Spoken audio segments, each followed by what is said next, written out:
আজকের দিনটা হচ্ছে জুলাই যোদ্ধা। আমরা তাদেরকে স্মরণ করছি এবং তাদের আত্মার দোয়া করছি তারা যেন ভালো থাকে।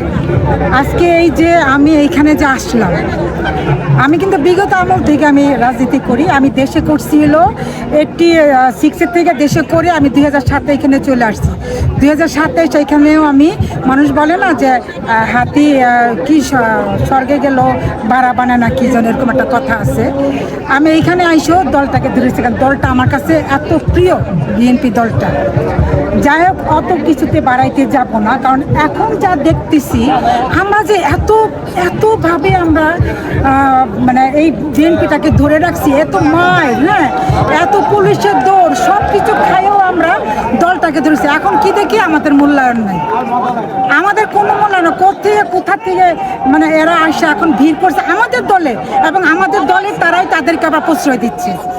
এইসব এই গুপ্তরা, আমরা যে কি করে এই গুপ্তদেরকে বের করা উচিত, না হলে আমাদের দলটা কিন্তু আবার ওরকম ভাবে চলে যাবে। হ্যাঁ, এই যে হাইব্রিড নেতাদের কথা বলতেছি, এখন আমাদের দলের মধ্যে হয়েছে কি, যাদেরকে আমরা 5 আগস্টের আগে দেখি নাই, তারা এখন এটা মানে বিএনপি বড় বড় নেতা নেত্রী হয়ে গেছে, যাদেরকে কখনোই দেখি নাই।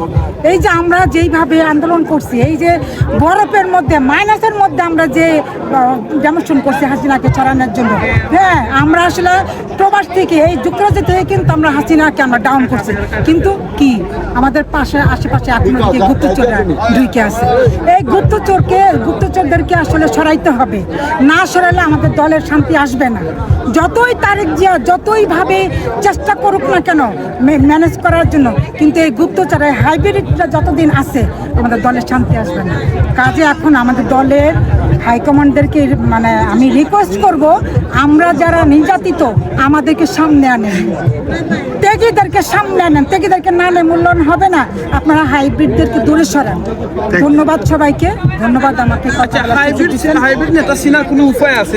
হাইব্রিড নেতা কেন চিনবেন না আপনি? আপনি 5 আগস্ট আগে দেখেন তার চেহারা, আপনি এখন তাকে দেখছেন স্টেজের মধ্যে বসে আছে, আমাদের চীনার নেতার সাথে বসে আছে, আমাদের নেতা চীনার সাথে বসে আছে, তাইলে কেমনে চিনবেন না? যাকে আমরা জীবনে কোনো দেখি নাই, এখন দেখবো যে আমাদের এক নেতা তার সাথে কে বসে আছে, তো তাকে কে প্রশ্রয় দেয়?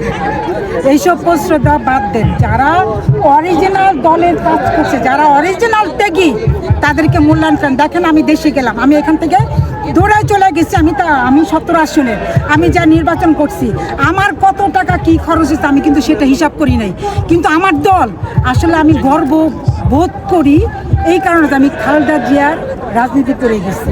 হ্যাঁ, তো এই জন্য বলবো এই দলটা এই দলের অনেক জনপ্রিয়তা, সেই জনপ্রিয়তার হাইব্রিড দিয়ে নষ্ট করবেন না। আপনার এই দলের পজিশনটা কি এখন?